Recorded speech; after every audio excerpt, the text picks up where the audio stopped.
এক রাজা একদিন ছদ্মবেশে তার রাজ্য ভ্রমণে বের হলো।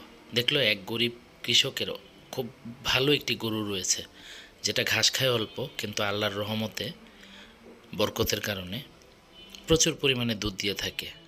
রাজার গরুটিকে পছন্দ হলো। সে রাজদরবারে গিয়ে মনে মনে ফোন দিয়ে আটলো যে কিভাবে করে কৃষকের কাছ থেকে গরুটিকে ছিনিয়ে নেওয়া যায়। এবার পরের দিন সে আবার ওই গরুটির কাছে গেল। দেখলো একই ঘাস খেলো, কিন্তু আগের মতো দুধ আর দিচ্ছে না। তখন সে জিজ্ঞেস করলো গরিব কৃষককে, কি ব্যাপার, আজকে এত কম কেন? তখন কৃষক উত্তর দিল যে নিশ্চয়ই আমাদের রাজা কোনো জুলুম করার জন্য পরিকল্পনা করছে। এ কারণে আল্লাহ তাআলা সব কিছু থেকে বরকত তুলে নিয়েছে। তাই আমরা কেউ না কেউ আমাদের পরিবারের অথবা সমাজের অথবা রাষ্ট্রের প্রধান হিসাবে দায়িত্ব পালন করছি।